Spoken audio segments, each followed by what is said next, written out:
Welcome back to Crisco's Corner, unfiltered commentary, not your truth, the real truth. And as always, thank you for your support.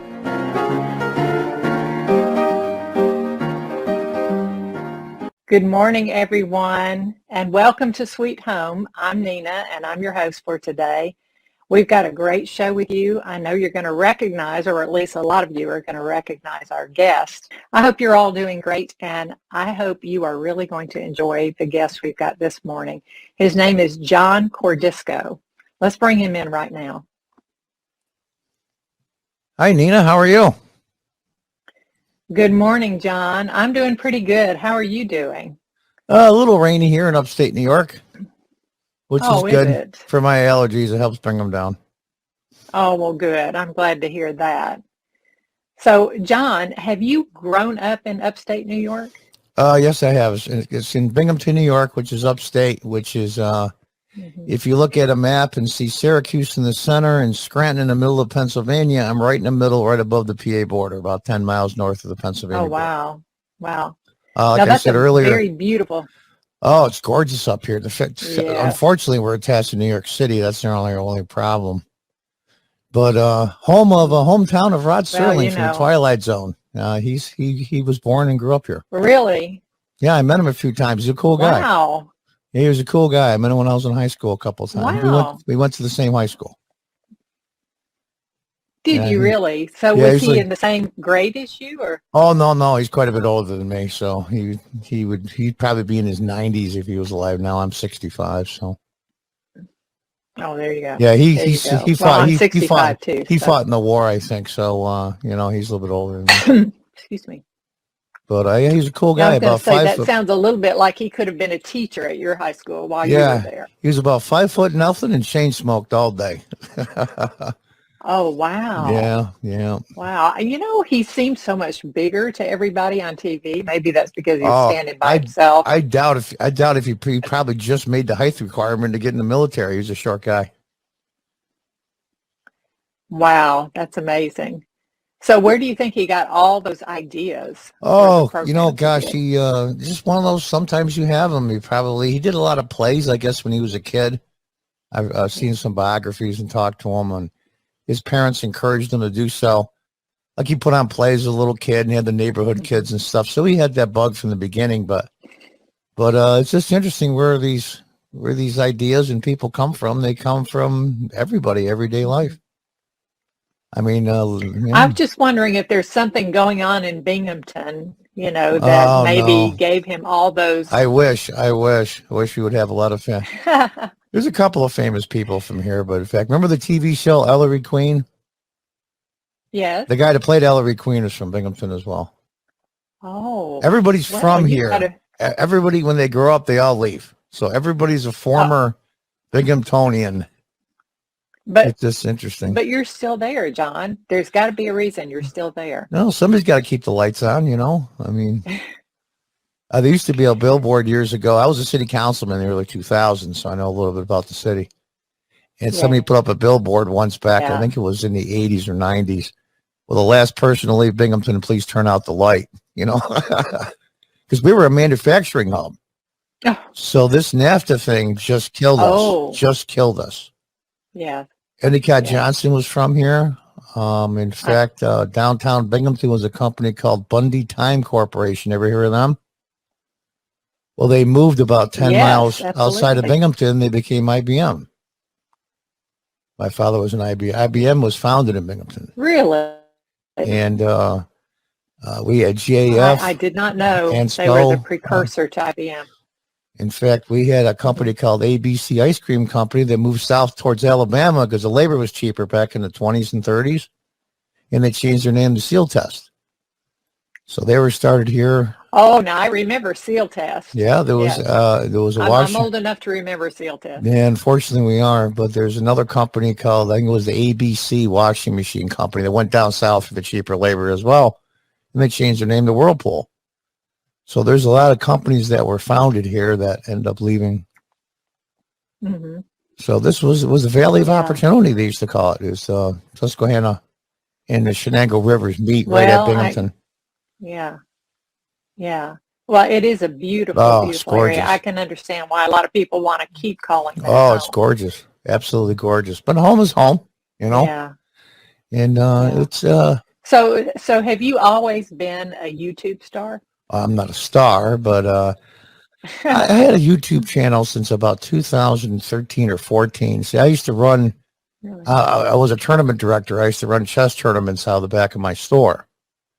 I had a big, big Oh, building, and half of it was my business, and the other half was just like an empty storage area. So I converted it wow. over, and I had nationally rated tournaments about once a month there. So I started Interesting. doing my YouTube channel on chess, and I did pretty well. And Mm-hmm. then a couple of years ago, maybe a little less, I decided to jump into politics, which I was always involved in anyway, locally as well as Mm-hmm. nationally. I was a city councilman from 2000 to 2007, former Democrat, no longer Mm-hmm. anymore, but I was considered an old school Democrat, like I was a John Kennedy Democrat. Those type Right. type of Democrats. Well, we don't exist anymore either. We're slowly getting weeded out. We're dying off, I think, over time. But that's what I was. In fact, I was the council president in 2006. So I was the head Democrat. So it's not like it. I was this hard-nosed conservative guy from the Mm-hmm. day of birth, that kind of thing. Mm-hmm. So slowly over time, it just I haven't changed that much. I've gone a little bit more conservative as in the last 10, 15 years, but not that Mm-hmm. much. What do they call that? The Overton window, where everybody is going left, left, left, and I pretty much stayed in the same spot. Yeah. Now that kind of puts me in mind of the little chart that Oh yeah, Elon yeah. I Musk saw put that with out the stick recently. figures. With the stick Yeah, figures, I saw exactly. that.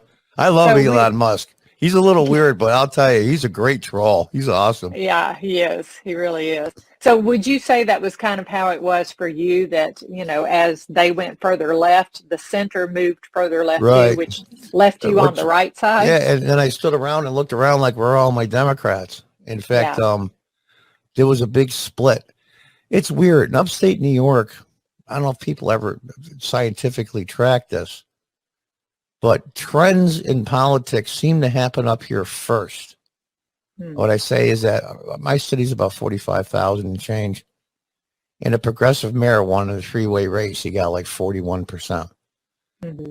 And that was the year I was council president, and there were 9 council members at the time, 8 Democrats, 1 Republican, believe it or not, which is really unusual. And I was kind of I guess it was kind of a character, as they say. They called me Trump before Trump. I spoke my mind. Oh, They really? didn't call me Trump, but they said I was Trump-like before Trump. And I spoke my mind and got me in trouble sometimes. That was kind of a polarizing character, but funny at the same time. But anyway, the new council members, 4 of them, 4 Democrats voted against me, and they were the progressives. And the 1 Republican and 2 old school Democrats and myself and 1 more Democrat. So it was 5-4. I made it council president. And that night, you get your little speech, you put in your suit coat, and you're going to. But I also had another little piece of paper that was announcing in 2006 my leaving the Democrat Party. Right on live TV. In fact, that was the most watched public access show in the county. So everybody in the whole county watched it, if they lived in Binghamton or not. And I was talked out of doing it. So How were you talked out of doing it? Well, they had a legitimate point. Some of the older school Democrats said, John, you're right. The Democratic Party around here is starting to go way left. They're getting a little wacky, but you can't help fix it unless you're part of it. And that was a legitimate point. So I let it go. And then that was the beginning of the end for me anyway. And then over time in 2013, I officially left the party. It really didn't matter. I mean, we have a closed primary state, so it doesn't really matter. But the funny part was I went to the Board of Elections to change my registration. And of course, I knew all the ladies there from running in campaigns all those years. And I said to her, how long do you think this will take before I get out? Now, remember, I'm off of city council. I'm yesterday's newspaper. I made it out of the county building to the parking ramp, went to put the key into my van, and my cell phone went off. You left the party. I said, what? I said, I'm I'm yesterday's newspaper. What do you care about me for? They were livid because it made them Wow. look bad. It made them look bad. Yeah. Yeah. So. Sounds Yeah. like the registrar called someone. Oh, yeah. Yeah. Yeah. But that was the beginning and the end. And I had a business for a while. 22 years. I had a convenience store. Now, you don't do it in Alabama. We have bottle redemption here where you have to pay a nickel deposit and then you bring it back. I was a bottle redemption center as well as a convenience store for 22 years. Mm-hmm. And I was unluckily, I'm being sarcastic, right down the street, a half a block away from Citizen Action of New York. We'll put it to you this way. One of the founders of Acorn was on Citizen Action. To give you an idea, remember Acorn? I certainly do. And they hated me when I was a Democrat, and they doubly hated me when I left the party. And then in 2016, I had this huge, long building on a corner. And I put these huge Trump signs way higher, nobody could get them. And I put another one, Claudia Tenney, she's the current congresswoman up here. And it was a picture of her and Trump I put up there. And so you can do what you want. It's a commercial building. And that caused a lot of stink.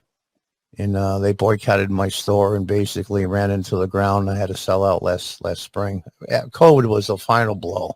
Oh, wow. So that's the way it goes. And if I was going to do it over again, I would probably do it twice as bad. They're not going well, I wouldn't say you did it bad at all. Well, twice is in your face. How's that?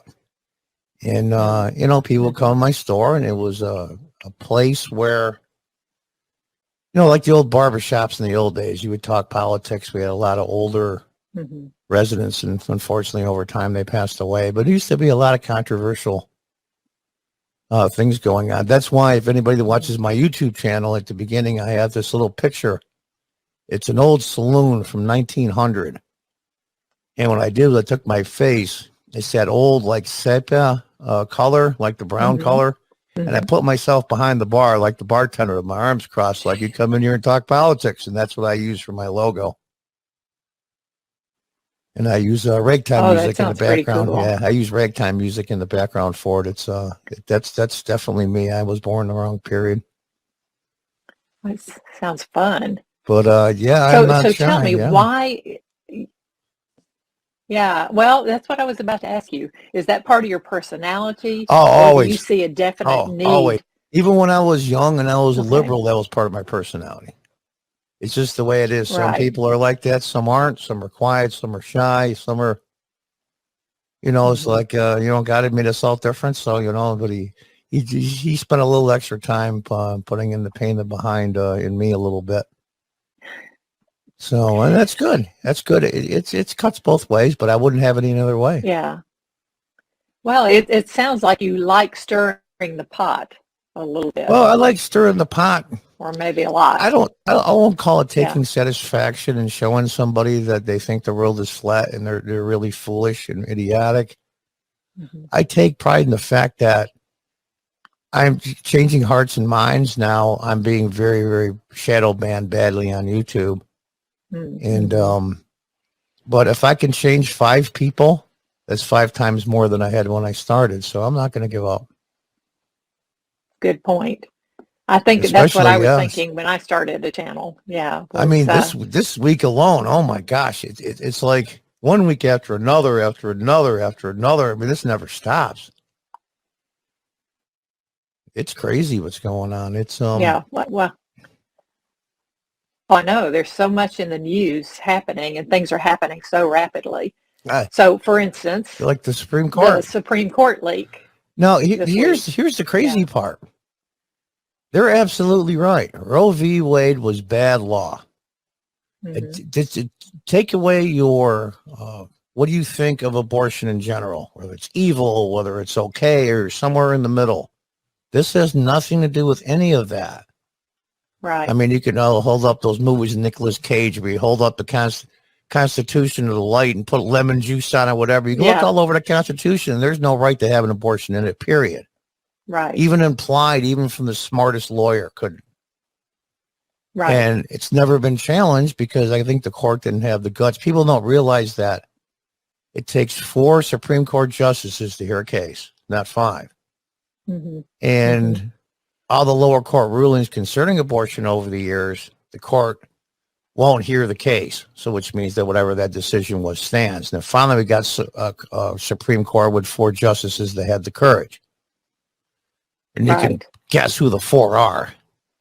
I mean, you have to be Sherlock Holmes to figure it out. But they finally got one. And I knew it was coming eventually. So we were a little bit older. We remember 19, I think it was 72 or 73 when Roe v. Wade came in. Mm-hmm. And this has nothing to do with the legality of abortion. This is all about the federal government does not have the right.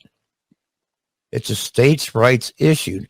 Federal government doesn't say, well, we're gonna make a constitutional Supreme Court ruling that you can get a driver's license at 17. They can't do that. It's the same thing. Right. Voting age, even though they did change the voting age by extortion years ago. Remember, it used to be 21. Yes, I do. And then the feds made it 18. And some states had 18, some had 20, some had 21, whatever they wanted to do by their elected officials, the representatives of the people of that state. And the feds said, if you don't change it to 18, we're taking billions of dollars away in highway money. Well, that was extortion. Mm-hmm. So the states changed to 18 voting age. Now that's what they do. Why that wasn't unconstitutional, I have no idea, but I digress. But this is about centralized authority. Yes. It's nothing to do with abortion. They wish they'd take the abortion issue right out of it. Mm-hmm. Because I do think that is a bigger issue. That's a bigger issue, but well, it's very clear that the left leans toward more centralized government, bigger centralized government, and the right leans toward less centralized government, more power given to the state, more power given to the people. Well, what gets me is the arguments and the hypocrisy, and I'll tell you what I mean. They're always, get rid of the Electoral College, majority rules, democracy. Well, that's what the court is saying. The court is saying each individual state, their people and their elected officials made a choice. So you're taking away their vote. Mm-hmm. They elected people. Of course, I'm in New York, so, it's really bad, but when it comes to abortion, but people did voice by voting, and they put those people into state office. And that's what the Supreme Court said. You're taking away their rights under democracy, and then the left screaming, well, to democracy, majority rules. I mean, it's a ridiculous argument. Absolutely ridiculous. It's like marriage. Sign a contract, get a driver's license, be a contractor, go to plumbing school. All these things are state regulated, not federal. Mm-hmm. I tend to feel like the left largely thinks the end justifies the means, and therefore the Constitution is great as long as it forwards what they want. But when it ceases to do that, then it's okay for dismantling the Constitution or ignoring it. That's why you'll see major, we'll say conservative YouTube channels, as well as, we'll say Fox and others very rarely have, we'll call them liberal or progressive people to debate. And they say, well, that's because they won't let them on. They won't debate them. No, they beg people to come on. They won't, because they can't defend their position. Mm-hmm. They look foolish. Right. So rather than do that, they just don't participate. And this is the participatory government. If you don't participate, the whole thing collapses. True. And, so, John, how would you apply this same principle?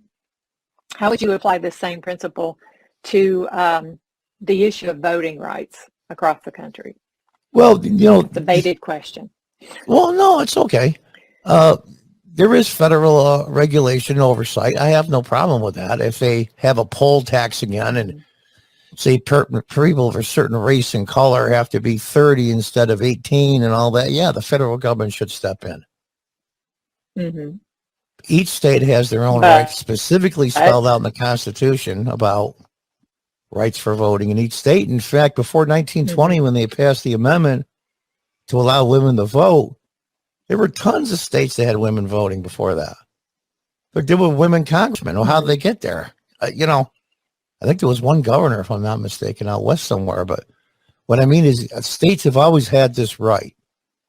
And the federal government's more like an overseer, like, okay, don't do anything really bad or really discriminatory or things like that. We're just going to be looking over your shoulder. We're not going to tell you what to do.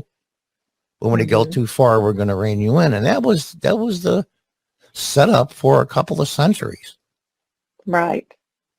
And now, of course, I got to give the Democrats their due. They're doing everything to rig the game in their favor. And I'll tell you the truth. Who wouldn't?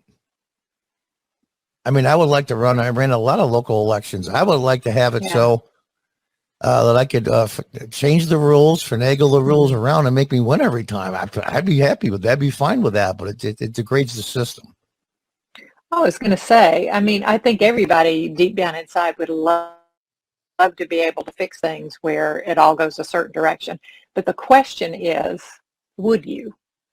Given the opportunity, would you actually do it? And I think when you value the principles behind the system that we have, you'd have to say to yourself, no, I can't do that. Well, there's a really fine line between breaking the law and twisting the law to your advantage. Right. It's not the same, but it's close. It's close. Like, I remember I got my first warning on my YouTube channel was from the Time magazine article that came out after the 2020 election that went in detail and named names in many states. It was like, have your people look it up online, the Time magazine. I think they call it Fortifying the Election. And this reporter, even though she was a lefty, did a great 4,000 word story. You should read this thing. You'll go, wow, how they finagled it. And everything she talked about was legal. How in Pennsylvania, even the Republicans went along with this, all this mail-in stuff and the extra voting days and all that. So they're not so innocent either. Right. Well, that's true. But, you know, it makes me wonder, do we actually have so many Republicans that have no foresight that they'll go along with that? Or are they maybe taking money under the table? Well, no, I they're think seeing how, you know, they're partly in league. I think it's the nature of being conservative that you don't, you know, you're not in somebody's face and you're not, that's where Trump changed the party. You're not in somebody's face. You're not fighting back. It's like you play a baseball game and the team you're playing is cheats and they score 2 runs and you go, well, that's cheating. And they go, oh, all right. You know, I mean, just don't do it next time or please, you know, they don't fight back. They don't fight back. And that's been the nature of conservative people. I mean, how many, you've seen 20,000 people protesting? They're all conservatives somewhere. It never happens. It's just not in their nature. When I say nature, they don't see it. They see the way of fighting back as voting and doing certain other things. They don't see protesting or making their voice heard. They're rule followers. Yeah, well, yeah, you could call it that. But the thing is, though, they see the way of they're always wanting to follow the rules, and they think if they keep following the rules, they'll win in the end. And what's happened since the 60s? But this is an interesting content. Yeah.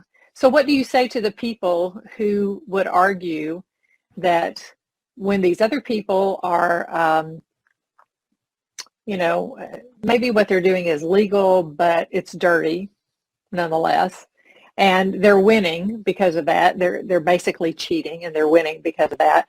And we recognize after a while that we can't, or we're not winning because we're not willing to cheat. So will we become pointing the finger at by turning around and cheating? What do you just say to I don't consider that. Say it's like 2 countries. And you know, I'm not going to use Ukraine and Russia. We'll just say 2 countries. On one side does raids in the other country and burns villages and takes a lot of stuff and comes back. And then the country that gets invaded says, well, you know, let's sit down diplomatically and work this out. And the country raids them again. And they go, come on, you know, we don't want to go to war. War is terrible. And they raid them again. And they raid them again. And they raid them again. Finally, to get to the point where I don't want to start shooting at you, but I will if I have to. That's the problem with conservatives. They wait until it's almost too late before they fight back. They wait And until just they get angry. until the Yeah. 1960s, we've allowed them to take over all the universities, all the learning institutions, now kindergarten, elementary school. All of Hollywood has always been left, but never this bad. And now we have the $1 trillion corporations are now on the side of the left, which never happened before. Mm-hmm. And we allow it to happen. So it's like having a kid that you allow them to do all kinds of crazy stuff. And it gets to the point where the parent says, you know what, you can't do it anymore. And the kid freaks out. And you're just going to have to deal with the kid messed up because you made him that way. And you're going to have to put up with it for a while until you can straighten him out. Too true. And that's the point we're at so now. do you We feel made like it the 10 tide times. is turning, though? Do you? Oh, yeah. Oh, yeah. Do you feel the right is waking up finally and realizing, oh, no, we've got to take this in hand. We've got to lift up our voices. Yeah, I don't think it's so much conservative people have finally had enough. We're fighting back, even though that's true. So it makes it look like we're a lot more combative in the last 4 or 5 years than we have been. We've always been this combative in ideas. But when the right started fighting back a little bit, it made it look like it was worse than it actually was. Right. The fact of the matter is the progressive side of things, people's philosophy, has always, always, always self-destructed. They always go too far and self-destruct, but the problem is how much damage are they going to cause before they self-destruct? Yes. And how many are they going to take with them? I mean, how much of our society and how much, I mean, the founders are pretty sharp guys, not perfect men, but really smart. And they made the Constitution that set up basically idiot-proof. Well, that idiot-proof is being tested dramatically right now. And I hope it holds. Yeah, I would agree with you on that. It holds up. It's the only Constitution like it. In fact, you know what's funny? People don't realize the country whose Constitution is almost a mirror image of ours. Take a guess who it is. You're going to be really surprised when you find out. I probably am, because I can't think of one that has a mirror image. Venezuela. Seriously. I did not see that look coming. it up. They basically modeled their Constitution after ours, so it can go wrong. Whoa. They have 37 Supreme Court justices because they keep adding to dilute. Oh, wow. I mean, you can mess it up. Yeah. That's the one thing the founders didn't do. They didn't put a limit on the Supreme Court justices. Now that's coming up now. Schumer's running his mouth, my senator. Yeah, I have Schumer and Gillibrand. I mean, I'm real proud of that. But I'm sorry. That's all I can say. I'm sorry. Well, my mother's still in the area. She's in her mid 80s, and I'm a little bit older, but I'm seriously considering moving to Central Tennessee. I have a place to go tomorrow if I want to. Crossville. Yeah. Crossville, it's called. Right in the middle of Cumberland. Great place. You know Crossville? Yeah. I do. Yeah. I do. In fact, I'm in North Alabama, and all my people are from Middle Tennessee, so I still have lots of relatives around there. I've often said if I couldn't live in North Alabama, I would move to Middle Tennessee. I was there 2 or 3 times last year. I'm probably going to the end of the month again. A close friend of mine, she said, John, you want to move tomorrow? You're welcome. You want to move 5 years from now? You're welcome. Oh, I love it there. It's great. People are different. It is. It isn't just cultural. It's like, you're in Alabama. You'd be Miss Nina, and I would be Mr. John. Right. That's the way it works. There's a certain amount of respect and treating people with respect. I mean, you walk into a store. But there's also a friendliness and a hospitality. Yeah. And it's funny, like you guys call them buggies down there. We call them shopping carts.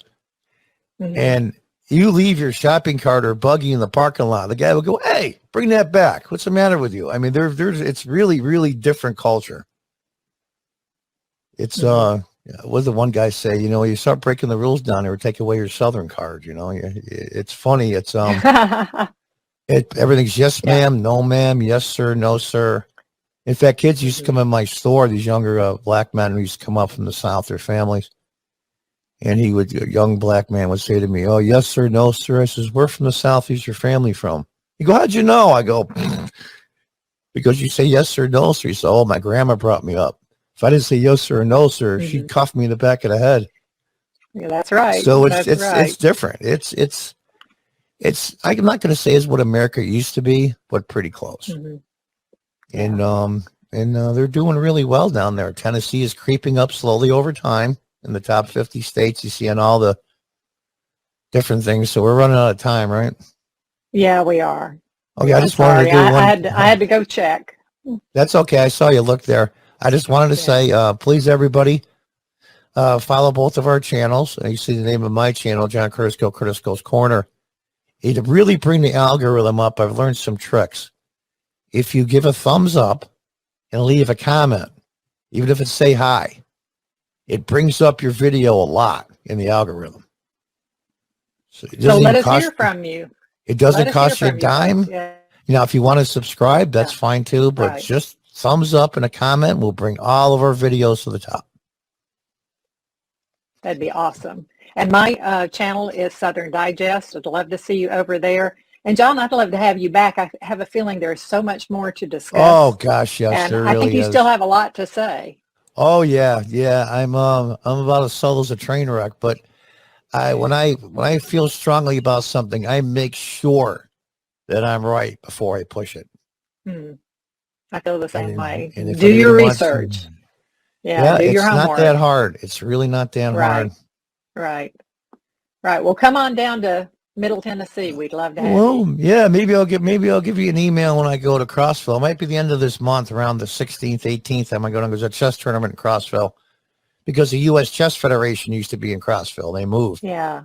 But I'm going to play in a chess tournament, and maybe I'll give you an email. Maybe we'll have coffee or something. Please do. I'd love that. Yeah. Yeah, I can let my real personality out, not the ones that I do for the air, it's like when you're on your best behavior for your girlfriend's mother, not that kind of thing. Well, it would be great to see you, and I would love that. So, and I think there's a few more people in Middle Tennessee that would love to get together with you too. Oh yeah, I'm sure, and it's great, and I think I'll leave it with this. I'm very pessimistic for the next 1, 2, 3 years, but I'm incredibly optimistic for the next 10 or 15, the next generation.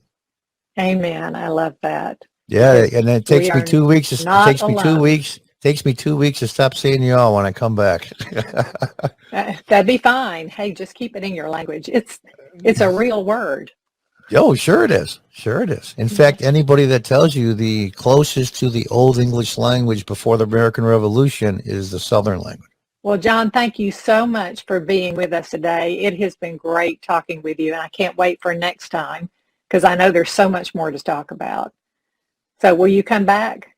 Oh, absolutely. In fact, we're just getting warmed up. Great. I love it. And y'all have a good day. And remember, be of good courage because we are not alone.